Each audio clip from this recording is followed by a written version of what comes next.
Je poursuis. À venir, jusqu'à maintenant, vous n'avez pas trop de difficultés à suivre? Pas de réponse. Donc, qui ne dit mot consent, comme on dit. OK. Encore, c'est assez clair pour l'écran? Oui? C'est bien? Parfait. Donc, voici les deux principales raisons pour lesquelles on va ajouter des éléments d'alliage dans les aciers. Donc, les renforcer, la résistance mécanique, et résistance à la corrosion. Donc, par exemple, pour augmenter la résistance mécanique sur des pièces minces, quand on a des matériaux minces, ce qui est le plus intéressant et le moins coûteux de faire pour augmenter la résistance mécanique de ces pièces-là en acier, c'est d'ajouter en teneur suffisante le carbone. Le carbone, c'est l'élément responsable à la base de la résistance des aciers. Donc, c'est le carbone qui rend les aciers résistants. Okay? Il va le faire, là, il est trop tôt dans le cours. À un moment donné, je vais parler de la microstructure des aciers plus loin dans la session. Je vais expliquer un peu plus en détail comment le carbone durcit les aciers. De quelle façon il existe dans le fer pour pour être capable de rendre le fer, comment dire, les aciers beaucoup plus résistants. Mais pour aider au carbone à l'aider dans son travail de durcissement, on a besoin de temps en temps d'autres éléments d'alliage. Le chrome. Le chrome va participer au durcissement de l'acier. Notamment, le carbone et le chrome ont une bonne affinité ensemble pour former ce qu'une molécule, on appelle ça un carbure. Donc en chimie, un atome de carbone lié avec un métal, ça s'appelle un carbure. Ça, c'est le chrome qui se combine au carbone, on va appeler ça un carbure de chrome. Donc il peut en exister dans l'acier et ça va nous permettre d'aller chercher des résistances mécaniques supplémentaires ou une résistance à l'usure aussi. Il y a le manganèse aussi. Le manganèse, on avait vu précédemment qu'on en ajoute pour enlever le soufre. Pour cette raison-là, systématiquement, les aciers contiennent du manganèse, mais aussi le manganèse n'est pas uniquement utile pour enlever le soufre de l'acier, il participe grandement aussi à la dureté de l'acier. Il se combine avec le carbone pour permettre au carbone de durcir l'acier, en formant des carbures de manganèse, entre autres. Donc, de plus, ces éléments sont bon marché et suffisent à permettre à l'acier d'obtenir de bonnes résistances après la flamme. Sur le marché, le chrome et le manganèse, c'est pas très cher. Donc, ça veut dire quoi? C'est qu'on est capable de fabriquer des aciers qui sont capables d'offrir une très bonne résistance mécanique à un coût modique, un coût moindre. Ce qui vous permet, il y a beaucoup d'aciers dans votre véhicule, dans votre voiture, qui sont uniquement conçus de ces éléments-là. Ce sont des aciers qui ne sont pas très dispendieux à fabriquer, ce qui vous permet d'avoir les moyens de vous acheter une voiture. Puis, entre autres, un marteau. Un marteau, c'est beaucoup moins cher qu'une voiture, mais c'est un exemple d'application classique pour lequel on va retrouver dans ces aciers-là du manganèse, beaucoup de carbone, puis suffisamment de chrome, des marteaux de bonne qualité, parce qu'il y a deux types de marteaux sur le marché, il y a des cheap et des vrais marteaux. Quelqu'un qui travaille dans la construction, il va s'acheter un bon marteau, donc une classe d'acier spécifique, puis là, dans laquelle il va y avoir suffisamment de chrome, beaucoup de carbone, pour voir, parce qu'un marteau, quand on y pense, là, quelle sorte de propriété mécanique que ça prend, bien, il faut que ce soit dur et résistant. Parce que quand on cogne un clou avec, on s'attend à ce que ce soit le clou qui crochisse et non pas la tête du marteau. Okay? Il faut que le marteau soit beaucoup plus dur que le matériau, donc le clou à cogner. L'autre chose aussi, c'est qu'on cogne avec un marteau. Fait que le marteau subit des chocs importants. Il ne faut pas que ça casse non plus. Donc, il faut que la tête d'un marteau soit à la fois résistante mécaniquement, très dure, mais pas fragile. Donc, ça prend certains éléments qui vont nous permettre d'arriver à ce comportement mécanique-là. Parce qu'on pourrait décider de faire un marteau avec de la céramique. Hein, parce que c'est dur, la céramique. C'est sûr que si tu cognes avec, c'est le clou qui va crocher, c'est pas le marteau. Sauf que la différence, c'est qu'avec de la céramique, ton tête de marteau va casser en deux. Tandis qu'ici, une tête de marteau, il faut que ce soit à la fois dur, mais pas fragile. Donc, c'est là que les alliages métalliques se distinguent par rapport à beaucoup d'autres matériaux, comme justement la céramique, ou même les plastiques aussi. Par contre, pour les pièces plus épaisses, les gros morceaux, les gros engrenages, les gros aciers, les grosses pièces, les pièces d'avion, c'est comme le train d'atterrissage, qui est une section assez épaisse à quelque part aussi, bien, ça prend d'autres éléments d'alliage pour arriver aux mêmes résistances mécaniques. Donc, quand on faut fabriquer des grosses pièces en acier, donc quand ça dépasse 1 pouce, là, il faut penser à mettre d'autres éléments d'alliage, comme le molybdène, comme le nickel. Okay? C'est les deux principaux qu'on va utiliser. Parce que plus l'acier il est gros, plus ça va être difficile de le rendre résistant. Donc, pour compenser, on va mettre des éléments d'alliage qui vont permettre à l'acier, au centre d'une grosse pièce, d'être résistante. Je vais résumer comme ça. Je vais détailler un petit peu plus ce genre de choses-là plus tard dans la session, mais pour l'instant, tout ce qu'il faut retenir, c'est que quand je veux durcir des grosses pièces d'acier, ça prend d'autres éléments d'alliage supplémentaires qui, eux, valent beaucoup plus cher. Molybdène nickel, c'est très dispendieux sur le marché par rapport, par exemple, au chrome ou au manganèse. Donc, l'acier coûte plus cher pour deux raisons. Parce qu'il est plus gros, il a plus de masse. Parce que pour que ce soit résistant aussi, il faut ajouter des éléments d'alliage qui, eux, valent très cher. Donc, ça fait des aciers qui sont très dispendieux. Donc, comme par exemple, là, j'ai mis une petite pelle mécanique. Je n'aurais pas dû mettre celle-là parce que. Mais la tige, mettons, si vous pensez à des pelles mécaniques beaucoup plus grosses, la tige du système hydraulique qui fait bouger la pelle de même. C'est un système hydraulique, c'est un système d'huile sous pression qui fait que le piston il rentre et il sort, ça fait bouger le bras. Mais ça, c'est une tige d'acier pleine. Elle est chromée aussi, mais ça, c'est le genre de pièce où là, on va retrouver dans l'acier le nickel et le molybdène, du chrome aussi, puis suffisamment de carbone. Les tiges, les plus grosses pelles mécaniques, la tige hydraulique, c'est un bon 8-9 pouces de diamètre. Donc, pour durcir le centre de ça, c'est difficile. Ça prend des éléments d'alliage pour être capable d'obtenir de bonnes techniques parce qu'on ne veut pas que la tige s'y crochisse.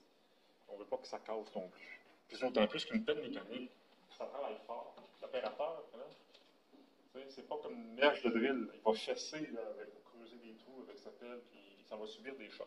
Donc, ça va être important d'avoir que la tige puisse démontrer à la fois de la résistance, pour qu'elle rechisse, puis à la fois de la résistance au choc, pour pas que ça casse. Une autre application, j'aurais remis le train d'atterrissage. Dans le train d'atterrissage des avions, là, il y a présence de ces deux éléments-là dans le train d'atterrissage, parce que le corps est assez gros, donc ça prend ces éléments-là pour être capable de durcir. Et puis, pour les aciers qui doivent conserver leur résistance à haute température, parce qu'il y a des applications dans lesquelles l'acier, non seulement on veut qu'il soit résistant, mais on veut qu'il soit résistant à haute température aussi. Donc là, on va ajouter du tungstène, beaucoup, ça peut même aller jusqu'à 15% de tungstène, ou l'autre élément qui nous donne aussi un bon résultat pour la résistance à haute température. Oh, j'ai pas mis de nom. Mon Dieu, je me suis trompé. Bon, il y a le vanadium. Oui, lui, en partie, oui. Mais j'aurais dû mettre aussi le molybdène. Il n'est pas là. En tout cas, peu importe. Donc, ces éléments sont aussi plus dispendieux. Mais dans quel type d'application qu'on va demander à un acier de garder sa résistance à très haute température, un classique en métallurgie, les scies servent à couper de l'acier. OK? C'est sûr que pour réussir à couper un matériau, il faut tout le temps que la scie soit plus dure que le matériau à couper. Sinon, c'est la scie qui se fait couper, ça n'a pas de sens. Mais imaginez-vous, il faut couper de l'acier, qui lui-même est très résistant. Il faut donc que la scie soit résistante en tabarouette. Okay? L'autre chose aussi, c'est que pour réussir à couper certains aciers, il faut que la scie travaille vite. Donc, elle bouge extrêmement vite, puis elle va frotter après le matériel. Quand vous frottez quelque chose après d'autres choses, qu'est-ce qui se passe? Quand vous frottez vos mains, ça chauffe. Fait la scie, elle va chauffer à 650-700 degrés C. Puis qu'est-ce qui se passe lorsqu'on chauffe un acier? Il se ramollit. La plupart des aciers. Mais on peut ajouter des éléments d'alliage pour que l'acier ne ramollisse pas lorsqu'il travaille. Donc ça, il y a certains, là, j'en ai oublié un, j'aurais dû ajouter le molybdène dans le gang, mais au moins ces deux éléments-là, qui, en quantité suffisante, vont empêcher l'acier de se ramollir. Et en plus de ça, ce sont des éléments qui sont fortement carburigènes, et en l'occurrence, surtout le carbure de tungstène, qui est extrêmement dur. Donc ça fait des petites pépites de carbure de tungstène dans les dents de l'acier, qui sont beaucoup plus durs que l'acier, qui va permettre donc à l'acier d'être capable de rentrer dans le matériel. Donc, puis une autre application, c'est pas dans tous les moteurs qu'on va retrouver ça, mais plus des voitures de haute performance, des pistons, puis sur l'arbre qui est ici, le piston, vont contenir une certaine quantité de ces éléments-là, parce que le piston travaille aussi à haute température dans le moteur. Donc, on veut qu'il garde sa résistance mécanique. Donc, on va avoir la présence de ces éléments-là pour faire en sorte que l'acier ne ramollisse pas à cause de la température élevée. Ensuite, pour augmenter la résistance à la corrosion, le nickel est l'élément le plus efficace. Là, on parlait de résistance mécanique. La deuxième raison pour laquelle on ajoute des éléments d'alliage, là, je vois que mon. OK, nickel. C'est la résistance à la corrosion. Ça, c'est l'autre raison principale. Donc, il y a des éléments d'alliage dans plusieurs aciers qui sont là uniquement pour la résistance à la corrosion. Ils participent, oui, de temps en temps, oui et non, à la résistance mécanique, mais la raison pour laquelle on les a ajoutés, c'est pour avoir un acier plus résistant à la corrosion. Donc, un exemple, le nickel, c'est lui qui est le plus efficace pour augmenter la résistance à la corrosion des aciers. Donc, le nickel est extrêmement efficace pour ça. Ne serait-ce qu'on en a ajouté 1%, là, ça fait un acier beaucoup plus résistant à la corrosion que l'acier qui n'en contient pas. Justement, 1,5%, c'est les tameurs en nickel qu'on va retrouver, entre autres, dans les pipelines là, qui servent à transporter les oléoducs, le pétrole. Donc, ce sont des aciers extrêmement résistants à la corrosion, pour une raison qu'on s'imagine très bien, pour que ça s'oxyde, que ça perce, puis que le pétrole se déverse. L'autre application pour laquelle on demande une bonne résistance à la corrosion, là, on va retrouver dans ces réseaux, on va retrouver aussi une certaine quantité de nickel, les câbles qui servent à former les ponts en auvent, donc qui servent à supporter un tablier sur une grande distance. Ça prend des câbles extrêmement résistants, oui, mais aussi résistants à la corrosion parce qu'ils sont soumis aux intempéries. Puis les ponts, ça se trouve que très souvent, la plupart des ponts, c'est fait pour traverser des fleuves, des rivières. Donc, au-dessus des fleuves et des rivières, c'est toujours très humide. Et donc, les taux d'humidité sont très élevés. Fait que tu te retrouves toujours avec une fine couche d'eau qui se dépose sur les câbles. Donc, il faut que le câble puisse démontrer une bonne résistance à la corrosion si on veut que le pont puisse durer 60, 70, 80 ans. Donc, ça, c'est extrêmement important aussi. Donc, ça prend des éléments d'alliage qui vont renforcer la résistance à la corrosion. Le nickel est le plus efficace pour faire ce travail-là. Mais il y en a un autre aussi dont on se sert très souvent pour augmenter la résistance à la corrosion des aciers. Le nickel n'est pas le seul. Donc, il y en a un autre, par contre, au contraire, lui est moins efficace. Pour que ça fonctionne, il faut dépasser 13% de cet élément d'alliage-là pour obtenir une réponse à la résistance à la corrosion. Donc, c'est le chrome. Donc, le chrome, lorsqu'il y en a au-delà de 13%, à partir de 13% et plus, là, on débouche sur une famille d'alliages que vous connaissez très bien, les aciers inoxydables. Donc, les aciers inoxydables, par définition, ce sont tous des aciers qui contiennent au minimum 13%. Ça peut aller jusqu'à 33-34%. Parce que les aciers inoxydables, il n'y en a pas rien qu'une sorte, il y en a plusieurs sortes aussi. Donc, c'est le chrome qui est à la base des aciers inox. Et ça en prend beaucoup. Mais le chrome n'est pas très dispendieux sur le marché, donc c'est quand même, ça augmente pas de. En tout cas, si on ajoute seulement du chrome, ça ajoute pas de manière extraordinaire le coût du matériel. Donc, quand on ajoute seulement du chrome, pour obtenir un acier, on obtient un certain type d'acier inox. Que quand ça ne dépasse pas 18%, en quelque part entre 13 et 18, puis qu'on trempe pour le durcir, on obtient un certain acier qu'on appelle les aciers inox martensiques, mais ça, on en reparlera plus tard dans nos semaines. Donc, pour faire des couteaux de cuisine. Tantôt, je vous ai montré une fourchette. Okay? Mais la fourchette, c'est pas le même alliage. Donc, un couteau, il faut que ce soit dur, c'est que ça ait une certaine résistance à la corrosion.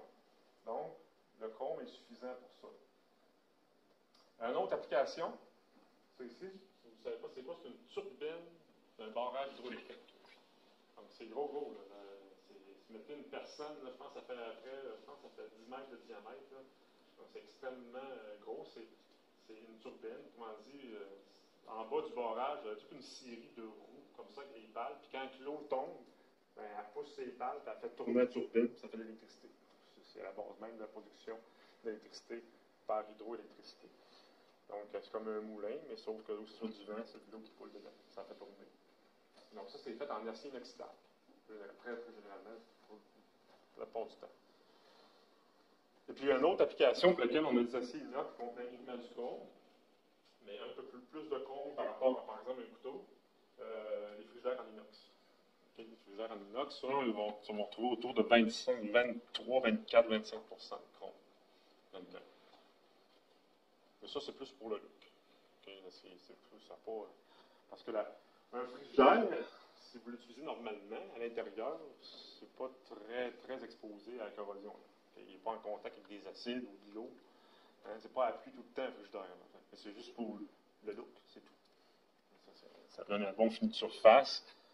Donc, c'est anti-tache aussi. Bon, peu importe. Donc, ça, ce sont des applications d'acier inox contenant que du chrome. Parce qu'on peut ajouter quelque chose d'autre avec le chrome pour renforcer encore plus la résistance à la corrosion. Donc, on va déboucher, on peut ajouter du nickel. Tantôt, j'ai dit que le nickel, c'était lui qui était qui nous donnait les résultats les plus intéressants en termes de résistance à la corrosion. Imaginez si on ajoute du nickel dans un acier inoxydable contenant déjà suffisamment de chrome. Donc là, on va chercher un gain très notable en termes de résistance à la corrosion en ajoutant en plus du nickel. Puis il peut y en avoir beaucoup, ça peut aller jusqu'à 12 de nickel. Ça part de 6, ça peut aller jusqu'à 12. Plus généralement, là, ça va être 8 et 10, mais ce sont les aciers inox austénétiques qu'on appelle. C'est un drôle de mot sur austénétique, hein? Ça vient d'un terme que je vous expliquerai plus tard dans un autre semaine. Donc, chrome, combinons nickel. Là, ça donne vraiment, là, bon, ce qu'on peut faire avec ça, des casseroles. Okay, les casseroles, même la fourchette que je vous ai montrée tantôt, là, qui est apparue, elle est faite aussi en inox austénétique, chrome et nickel. Donc, quand vous, je ne sais pas si je l'ai peut-être déjà mentionné, mais si vous regardez en arrière de votre fourchette ou de votre cuillère à la maison, devrait être gravé ce chiffre-là ou encore ce chiffre-là, dépendant de la qualité de votre coutellerie. Donc, ça, c'est le pourcentage en chrome.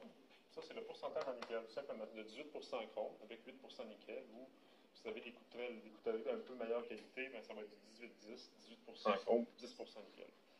Puis les casseroles, généralement, sont faites avec le même alliage qu'avec les cuillères et les fourchettes, du 18-8 ou du 18-10 aussi, pour la résistance à la corrosion, mais pour une autre raison aussi. Okay? Je ne vais pas rentrer dans les détails, mais le fait qu'on ajoute du nickel à hauteur de 8-10%, ça rend possible la fabrication des casseroles. C'est pas un nombre le nickel ne joue pas uniquement un rôle de résistance à la corrosion, il permet de faciliter la fabrication d'une casserole. Une casserole, c'est un bol. Okay? Puis quand vous observez bien le bol, il n'y a pas de joint de soudure là-dessus. Comment ils font pour faire le bol? Okay? Ben, ils prennent une plaque, il y a un piston qui rentre dans la plaque, puis ça déforme sur 360 degrés, un plus de 90 degrés, sans se déchirer. Donc la plupart des aciers ne sont pas capables de supporter ce genre de déformation-là à froid, mais la présence de nickel permet à l'acier d'être plus malléable, d'être capable donc de supporter l'opération de mise en forme, de faciliter la mise en forme, plutôt que de passer à plusieurs étapes avec des joints soudés. On le tient une seule étape, piston dans la plaque, tout déforme bien, ça ne fissure pas nulle part. L'ajout de nickel permet ça aussi. C'est pour ça qu'on fabrique des casseroles avec ce gaz-là. En plus d'avoir une forte résistance à la corrosion, parce qu'on fait quand même de la nourriture là-dedans, on ne va pas qu'il y ait de rouille. Et voilà. Et puis, aussi, j'ai mis ce que vous voyez, c'est tout simplement des, on allait dire systèmes, là, je me suis du mot employé, mais c'est des réservoirs dans lesquels on peut faire, mettons, de la bière ou des produits légèrement corrosifs. Donc, dans l'industrie chimique, les aciers inox austénétiques vont pouvoir servir à renfermer des produits qui sont corrodants, comme des acides, des bases, parce qu'ils ont une forte résistance à la corrosion. OK. OK, là, on passe à un autre sujet. C'est toujours l'acide OK. Oui, la couleur légatière, ça, c'est une sorte de couleur. OK. Là, parce que j'ai fait une petite parenthèse, là. On trouve les éléments d'alliage. C'est quoi les principaux éléments d'alliage et à quoi ça va servir en général. Là, je reviens au terme des opérations. Parce que là, on est encore dans l'esprit de fabriquer de l'acier. C'est pas terminé, là. OK? Notre acier est encore à l'état liquide. Okay? Là, on est à l'étape, soit là, mettons, si on utilise le procédé Midrex, on a fini d'ajouter des éléments d'alliage. Notre acier est à l'état liquide. Okay?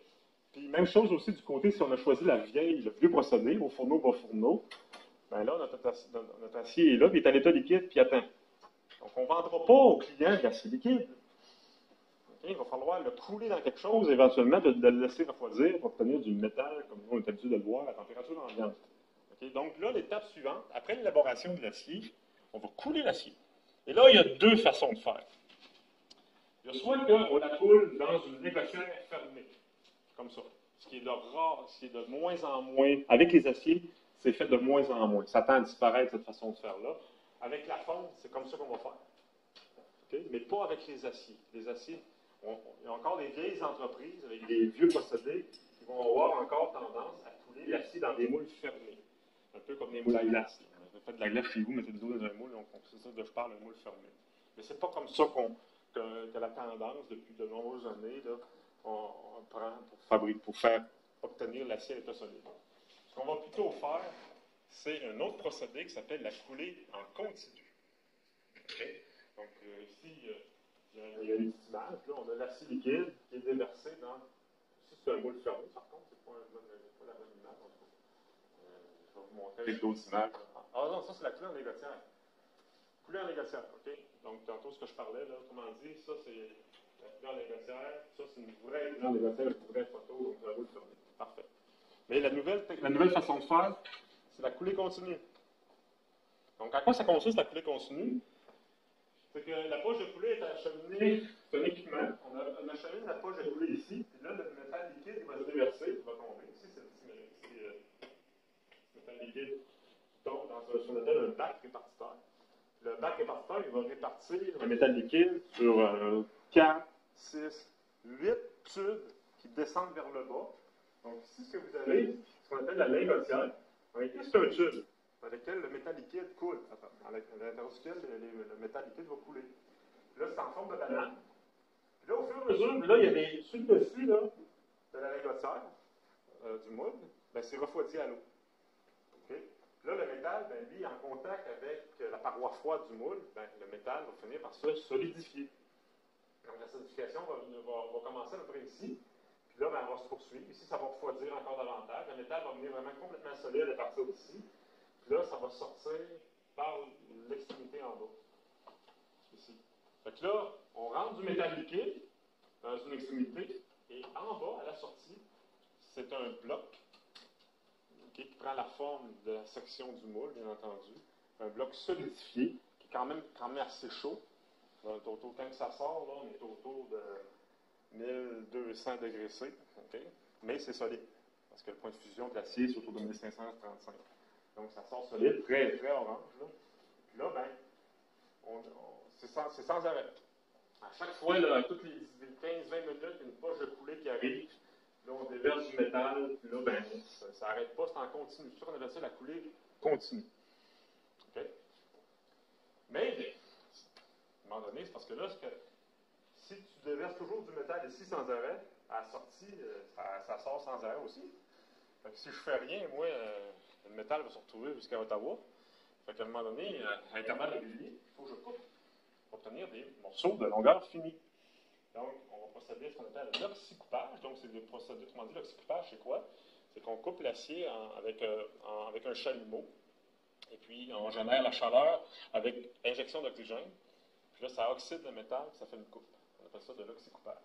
C'est une façon de couper du métal, de l'acier. Fait qu'à intervalles réguliers, on va couper de façon à obtenir des morceaux, des blocs d'une certaine longueur. Donc, c'est la coulée continue. Si je passe à l'image suivante, donc ça, c'est des vraies images de coulée continue. On voit ici, ça, ce sont des plumes que vous voyez, parce qu'il y a trois sortes de morceaux qu'on va pouvoir obtenir à travers la coulée continue. Je vais préciser ça à l'image suivante, mais ce sont tous des images de coulée continue. Donc, vous voyez ici, là, c'est très, très chaud, là, ça sort autour de 1100-1200 degrés Celsius. Voilà. Donc, il y a trois types de produits qu'on peut obtenir, trois formes de base, autrement dit, quand je parle de produit, c'est la forme que l'on obtient à travers la coulée continue. Donc, on peut avoir des brames. Donc, les brames, le coup, là, que c'est sorti, ça ressemble à ça. Donc, c'est un monolithe, c'est un bloc à peu près de 4 à 5 pieds de large, par à peu près un pied d'épaisseur, par 40, 50 pieds de long, dépendant. OK? Donc, les brames. L'autre forme qu'on peut avoir avec le continu, c'est au lieu d'avoir un rectangle, on a une section carrée, qui est quand même assez large. Ce que vous voyez ici, là, ça fait à peu près, là, même, ça peut faire 2 pieds par 2 pieds. Okay, ça, c'est des gros blocs carrés. Donc, la différence par rapport à la brame, c'est que la section, elle est carrée, tandis qu'une brame, la section est rectangulaire. Okay? Et l'autre, la troisième forme qu'on peut obtenir, ben, c'est la même forme que les blooms, mais c'est plus petit. Fait que là, en sidérurgie, ils ont décidé d'utiliser un autre mot, même si la forme de section, elle est identique, c'est juste que la section est plus petite, donc les billettes. Donc là, c'est les billettes, c'est exactement la même forme que ça, mais c'est plus petit. Ça fait à peu près, les plus grosses là, vont faire à peu près 6 pouces par 6 pouces dans un demi-pied par un demi-pied. Donc, brame, les blooms et les billettes. Pourquoi qu'on coule ça? Ben, c'est pas fini, parce qu'une brame, pas grand-chose à faire avec ça. Tu quelqu'un qui dit, hey, on va marcher une brame. Ah, ça sert à quoi? Décorer. C'est parce que là, autrement dit, le but, c'est d'avoir une forme de départ pour obtenir d'autres choses après qui ça va être utile. Donc, dans le cas des brames, ah oui, de manière générale, OK, les trois produits vont être destinés au laminage à chaud après. Donc, par exemple, ici, ce que vous voyez, c'est une brame, OK, qui passe dans un laminoir. Donc, autrement dit, la brame est destinée à se faire amincir pour devenir éventuellement de la tôle. Alors là, ça devient intéressant. Parce qu'avec de la tôle, qu'est-ce qu'on peut faire?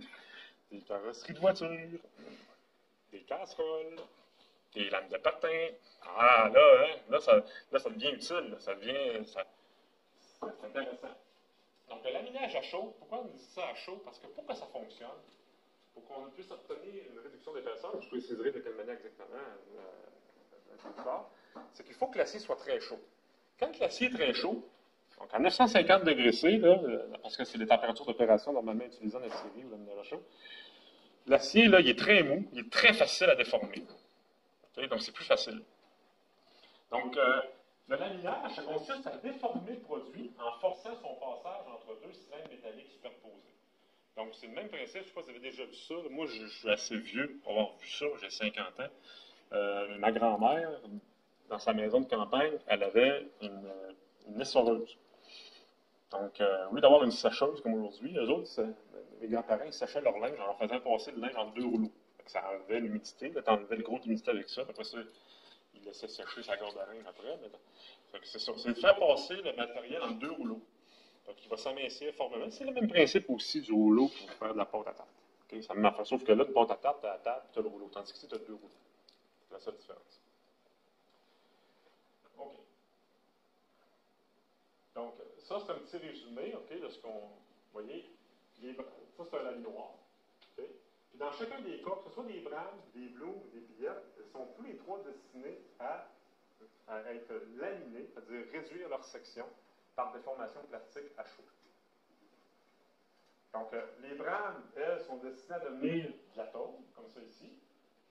Les blooms, qui sont des blocs de section carrée assez grosses, eux, on va se servir de quoi pour faire ça? Ça va être les formes de départ pour obtenir par laminage ce qu'on appelle, comme vous en voyez un ici, un H-beam. Donc ça sert à quoi? Ça sert à faire des buildings, des bâtiments. Donc présentement, vous êtes assis au cégep, là, mais la structure, le squelette du bâtiment, il est fait avec des matériaux comme ça. Donc en laminant, vous voyez la forme du rouleau. Quand on passe un bloc comme ça dans un rouleau de cette forme-là, le morceau finit par prendre la forme d'un H. Mais pas une seule étape, ça prend plusieurs passes, là, ça se fait au fur et à mesure, là, et on finit par obtenir cette forme-là, allongée. Donc on a une poutre. Je dis un H-beam, en français je devrais dire une poutre en H. Et on peut aussi obtenir des poutres en T aussi. Donc on fait des bâtiments avec ça, puis des ponts. Hein. Le pont La Violette, c'est construit avec ce genre de patente-là. C'est des poutres en H et en T qui sont assemblées, ici boulonnées les unes par rapport aux autres. Et puis, les billettes, elles, elles vont être passées dans des laminoirs un peu différents qui vont permettre d'obtenir, là, ça va être bizarre, là, mais à partir d'un carré, on peut obtenir un rond en laminant. Fait qu'avec ça, on va faire des tiges, du fil en acier. Des tiges d'acier avec les billettes. Donc, avec les brames, on fait de la tôle. Avec les blooms, on fait des poutres. Et avec les billettes, on fait des câbles et des fils en acier. En laminant à chaud. Donc, les brames sont destinées à être laminées à chaud pour être transformées en tôle, pour servir à fabriquer des carrosseries de voitures, des électroménagers, des lames de patin. Et voilà, je les ai mentionnés, ces exemples-là, tantôt. Parce que une lame de patin, la compagnie qui fait les lames de patin, elle achète de l'acier inox contenant comme du chrome. C'est fait avec de l'acier inoxydable, les lames de patin. Pas de nickel dedans, que du chrome. Là, ils achètent des plaques provenant de l'aciérie en acier inox. Puis là, il y a un découpeur laser qui découpe. Là, sur la plaque, là, il va découper au laser la lame de patin. Il va en faire plusieurs. Là. Il ne prendra pas une lame par plaque. Il va utiliser le maximum de la plaque pour faire le plus de lames possible. Puis, tandis que les fabricants d'électroménagers, eux autres, vont partir des grandes plaques, ils vont découper ça aussi au laser, j'imagine. Puis après ça, ils plient, ils mettent ça un petit peu en forme, un petit peu de pliage, un petit peu d'emboutissage pour avoir une forme de porte de frigidaire, tout simplement. Et bien entendu, les véhicules, c'est de l'acier laminé qui vont découper, déformer, plier, emboutir pour obtenir, par exemple, le toit, les portes, etc. OK. Tube en acier. Une petite parenthèse, là, comment on fabrique des tubes en acier? Parce qu'il existe. Vous êtes assis sur une chaise et vous avez une table. Les pattes de votre table et les pattes de vos chaises sont faites en acier, c'est fabriqué comme ça. Ils partent d'une plaque, okay, qu'ils découpent rectangulairement parlant. Après ça, ils prennent la plaque au départ comme ça, puis là, ils vont la tourner autour d'un membrane, comme celle-ci. Puis là, ils vont accélérer. Là, ouais, ils font une partie en laminette, puis ils font une partie autour d'un membrane. Là, ils vont finir par refermer les deux extrémités en faisant une soudure tout le long du tube. Ils vont former ça. C'est comme ça qu'on fait des tubes en acier. Pour faire des éoliennes. L'arbre de l'éolienne, chez, pas loin d'ici, en fond, chez Marmel, c'est ce qu'ils font. Donc, si vous rentrez dans le sud de Marmel, vous allez voir plein de gros tubes en acier. Là, vous allez avoir quelqu'un, vous allez avoir des machines qui soudent le long. Ils prennent les plaques, ils tournent, puis ils soudent dans le joint. Après ça, des peintures. Après ça, ils mettent d'un truck. Après ça, ils traversent le pont ici, puis ils bloquent le pont. Après ça, ils s'en vont. Il y en a au Québec, on n'en fait plus. C'est tout transporté aux États-Unis ou ailleurs maintenant. Au Québec, on s'est rendu compte que ça ne servait à rien de pas dire rien. On savait déjà avant, mais le gouvernement, des fois, pour s'attirer des votes, on est niaisé. Pourquoi? Parce qu'on a de l'hydroélectricité. Pas besoin d'éoliennes. On fait déjà l'électricité de manière environnementale sans gaz à effet de serre. Pourquoi avoir des éoliennes? Bon, l'éolienne, ça coûte beaucoup plus cher. C'est 15 cents de kilowattheure, tandis que l'hydroélectricité, c'est 1,5 cents de kilowattheure. C'est ridicule de se lancer dans l'éolienne quand tu es capable de faire l'électricité 10 fois moins cher. OK. Et puis l'autre application intéressante, pour ceux qui aiment le sport, le hockey, là. Donc, le but, c'est un tube en acier. Mais malgré qu'ici, là, ils ont pris le tube, après ça, ils l'ont tourné ici. Mais le tube, au départ, il est fait exactement comme je l'ai expliqué tantôt. C'est comme ça qu'on fait des tubes en acier. Parce qu'en aluminium, c'est pas la même chose. On fait ça différemment, mais ça, j'en reparlerai plus tard. Bon, on a parlé du laminage à chaud. Okay. Il y a des clients qui vont acheter du laminé à chaud. C'est-à-dire la tôle, là, après être laminée, elle refroidie, puis vous voyez ici, vous constatez la forme que ça prend quand c'est laminé. C'est la même forme qu'un rouleau de papier toilette. Parce que la laine noire, lui, au début là, le bloc est épais, tu ne peux pas plier ça. Donc là, au fur et à mesure que ça passe dans les rouleaux, plusieurs fois, okay, ben, ça met ici à chaque fois. Le cylindre, eux autres, parce que tu ne peux pas passer, mettons, un bloc d'un pied d'épais pour obtenir en une passe, mettons, quelque chose de comme 4-5 mm. Le bloc, il ne voudra pas passer entre les cylindres, sont trop près des uns des autres. Fait qu'on y va petit à petit. Fait qu'on va chercher une certaine réduction d'épaisseur. Fait que quand on l'a eu, ben, les cylindres se rapprochent un peu plus, puis on leur passe, puis ainsi de suite. On y va progressivement comme ça, jusqu'à atteindre l'épaisseur finale désirée. Puis là, ben, le laminoir à chaud de chaque côté, là, lui, à un moment donné, là, quand la tôle est assez mince, on est capable d'enrouler autour d'un mandrin. Fait que pendant qu'on lamine, là, la tôle est enroulée autour d'un mandrin, puis elle tourne un peu comme les vieilles cassettes de musique. Là. Vous ne connaissez pas ça, vous autres? En tout cas, c'est le ruban magnétique qui tournait autour de chaque rouleau de chaque côté en lisant la musique, en déboulant. Ben, ça donne après ça, quand c'est fini, ben là, toute la tôle est enroulée de petite toilette. Après ça, ben, on retire ça, puis là, c'est déposé à terre en attendant d'être livré au client. Puis, ça, on appelle ça du laminé à chaud. En termes en français, en anglais, souvent, quand on travaille dans les entreprises, ils utiliseront jamais le mot laminé à chaud. C'est un peu comme dans les garages, là, dans les aciéries, là, on utilise souvent des termes en anglais, ils vont appeler ça hot roll. Chaud, roll, c'est laminé. Donc, mais le détail important ici, c'est que l'épaisseur minimum qu'on est capable d'obtenir avec du laminé à chaud, c'est autour de 3,5 mm d'épais. Plus mince que ça, c'est impossible. Okay? Pourquoi? Parce que plus la tôle est mince lors du laminage à chaud, plus la tôle, ici il y a une faute, il manque un S, c'est F, est difficile à maintenir à la température requise de 950 degrés C. Donc, quand la brame au début est très épaisse, au début, là, avant le laminage à chaud, là, la brame est chauffée à 950. Le bloc est très épais, c'est pas très difficile de maintenir le bloc à 950 degrés C. Et au fur et à mesure que ça s'amincit, la chaleur, elle s'évacue beaucoup plus facilement. Fait que la température du métal commence à baisser. Elle devient trop basse pour être capable de laminer. Parce que la tôle devient trop mince. Que faire si je veux avoir une tôle de 1 mm d'épais? Je ne peux pas le faire à la main. Autrement dit, je peux me rendre jusqu'à 3 mm après ça, et puis continuer parce que la tôle va pas être plus capable de laminer à chaud. Fait que là, la tôle perd de sa malléabilité parce qu'elle devient trop froide. Fait que là, elle ne veut plus se déformer. Fait que là, elle ne veut plus se déformer autant, disons. Okay. Donc là, on est limité. Ce qui fait que moi, je suis un client, mettons, la carrosserie de voiture, là, c'est bien plus mince que 3 mm d'épais, ça, là. Fait que les carrosseries d'auto, comme le hood, le coffre, les portes, c'est pas du laminé à chaud. Donc, ils sont plus minces. Fait que faire pour avoir quelque chose de plus mince? On passe à une autre étape, une autre sorte de laminoir. Donc là, on va avoir recours au laminoir à froid.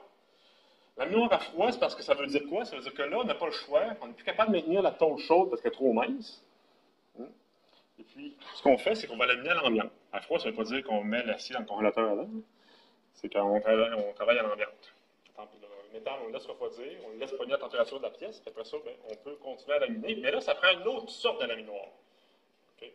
Donc, c'est des laminoirs avec des cylindres différents, plus puissantes que les laminoirs à chaud, parce que là, le métal, à froid, à l'ambiance, il perd de sa malléabilité. Il est beaucoup plus difficile à déformer. Donc, ça prend des machines plus puissantes pour réaliser une déformation. Donc, vous avez ici une image de laminoir à froid, avec encore là la tôle s'enroule sur sur 2 membranes de chaque extrémité. Vous en avez un ici, un beau laminoir. Vous avez la tôle qui est enroulée d'un côté, le laminoir, les cylindres sont ici. Fait que la tôle, elle est acheminée entre 2 cylindres placés au centre de laminoir. Elle va se faire enrouler de l'autre côté. Fait qu'elle va passer comme ça plusieurs fois. Elle va se faire dérouler ici, la tôle va passer, va s'enrouler de l'autre côté, et on va repasser 4, 5, 6, 7 fois. Jusqu'à temps d'obtenir vraiment l'épaisseur finale désirée. Là, ça peut aller quelques fractions de millimètres dans les plus minces qu'on peut obtenir avec l'acier. Bon. Bien, le laminoir à froid, ça n'a pas uniquement avoir des épaisseurs plus minces que 3 mm, ça a d'autres avantages par rapport aux produits laminés à chaud. La qualité de surface de la tôle est bien meilleure. Okay? Les tôles laminées à chaud, ce qu'il faut comprendre, c'est qu'à 950 degrés C, le fer s'oxyde avec l'air, ça fait ce qu'on appelle une scale en anglais. En français, c'est calamine, c'est vraiment une couche d'oxyde de fer. Ça génère une qualité de surface qui est moindre. Okay? Et donc, le métal, il est moins de qualité, ça va affecter sa résistance mécanique un peu. Tandis que quand il est laminé à froid, il n'y a pas d'oxydation qui se fait, puis la qualité de surface est meilleure. Tous les petits défauts, les petites fissures sont éliminés par le passage de la tôle sur les cylindres. Donc, ça donne une meilleure résistance mécanique. Puis l'autre chose aussi, c'est que la résistance mécanique, elle est supérieure pour une autre raison. C'est qu'en métallurgie, on peut durcir les métaux, pas uniquement en ajoutant des éléments d'alliage, on peut les durcir aussi en les déformant à froid. Okay? Si vous faites mettons, vous avez peut-être remarqué que lorsque vous pliez quelque chose en métal, il devient de plus en plus dur au fur et à mesure que vous le pliez. À un moment donné, il finit par casser. Vous avez peut-être remarqué. Mais vous devez forcer de plus en plus au fur et à mesure que vous déformez. Parce que dans la zone de déformation d'un métal, il se passe des phénomènes qui font que le métal devient de plus en plus résistant. Puis dans le laminage à froid, en plus que la tôle s'amincit, elle se durcit. Donc c'est un peu comme une pierre une pierre deux coups. Parce que 2 pierres un coup, c'est pas winner. Une pierre deux coups. Comment dire, on va obtenir l'épaisseur qu'on veut, puis en même temps, l'acier devient plus résistant. Donc, c'est quelque chose, c'est un avantage procuré par le laminage à froid. Et l'autre avantage, c'est que quand on lamine à chaud, tout le long de la tôle, il y a des variations d'épaisseur. Tandis qu'au laminoir à froid, l'épaisseur est beaucoup plus constante. Donc, la tôle a une meilleure qualité au niveau dimensionnel aussi, au niveau de l'épaisseur. Laminage à chaud des blooms, parce que là, j'ai parlé des brames.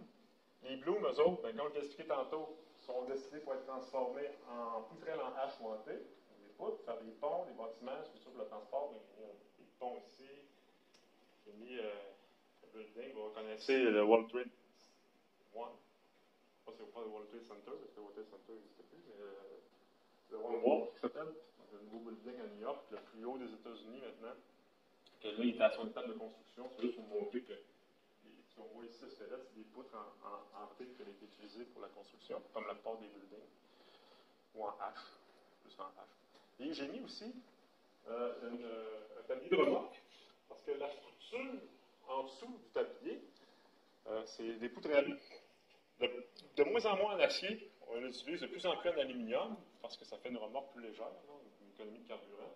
Mais c'est des poutrelles du même genre qui sont utilisées pour donner la force au tablier, pour permettre à la remorque de pouvoir supporter des charges à transporter. Et les billettes, qui sont les blocs plus petits, ça sert, comme je l'ai dit tantôt, par exemple, à faire des clôtures. Donc, le treillis de clôture en acier, ben, avant, au départ, il était une billette. Puis on l'a laminé. On l'a même étiré ici pour obtenir des sections d'une certaine épaisseur pour éventuellement faire des clôtures comme ça. Ça peut servir aussi à faire des aciers, des armatures pour l'acier. Donc, quand on fait des bâtiments, les bâtiments bétonnés, des structures bétonnées, pour leur donner de la résistance en flexion et en traction, parce que le béton, lui, il est uniquement fort en compression. Mais en traction et en flexion, il n'y a aucune résistance. Fait que pour aller donner la résistance en flexion et en traction pour que les structures de béton puissent supporter les charges, comme les poutres de pont d'étagement sur les routes, ben, on commence par disposer les treillis en tiges d'acier en croisée comme ça, comme il est représenté ici. Après ça, on coule le béton à travers ça. Donc, ça donne une structure, un tout, qui a à la fois une bonne résistance en compression et une bonne résistance en flexion et en traction. Et je ramène encore l'exemple des câbles de pont, parce que les câbles de pont sont faits avec des fils d'acier. Okay? Alors, ici, c'est l'explication de comment on arrive à partir d'un carré, d'obtenir une forme ronde. Parce qu'au départ, la billette, elle a une section carrée. C'est tout simplement de la passer entre deux cylindres qui forment une forme ronde, ovale. Lorsque les cylindres, on les superpose l'un sur l'autre, ça donne une forme ovale. On force le passage de la billette carrée là-dedans. La billette n'aura pas le choix de prendre la forme ovale. Elle sort ovale. Après ça, après ça, on la tourne de 90 degrés. C'est pas la billette qu'on tourne. C'est que le cylindre dans l'anoir suivant, il est orienté de 90 degrés par rapport à l'orientation des cylindres. Là, l'ovale, il est forcé de passer dans un rond parfait. Là, il y a une autre réduction de section, et ainsi de suite. On en arrive à des réductions de section. Là, on peut aller de cette façon-là, on peut aller jusqu'à peu près un 3/4 de pouce de diamètre. Si on veut avoir de quoi de plus mince, il faut y aller avec une autre façon. Donc, ça, c'est le laminage des tiges. Il y a une usine au Québec qui fait ça. Je vous parlais de Mittal tout à l'heure, qui font de l'acier à contre-cœur. Eux, ils ont une usine sur le terrain qui font ce qu'on appelle du fil machine. Donc, eux, ils ont coulé les billettes, puis après ça, les billettes sont transportées dans un autre bâtiment pour être capable de faire des tiges comme ça. Des tiges qui vont servir, entre autres, pour faire des armatures pour le béton. Et puis, les tiges, ne sont pas toutes vendues pour faire de l'armature. Quand on veut faire du câble, on prend ces tiges-là. Okay? Donc, on va obtenir ça ici. Ce qu'on va faire, c'est qu'on va prendre ces tiges-là, on va prendre une extrémité, puis on va tirer dessus, on va forcer le passage à travers un espacement qui est plus mince. Donc, ce n'est pas un laminoir ici, c'est vraiment une matrice. Okay? Là, on prend l'extrémité et on force le passage.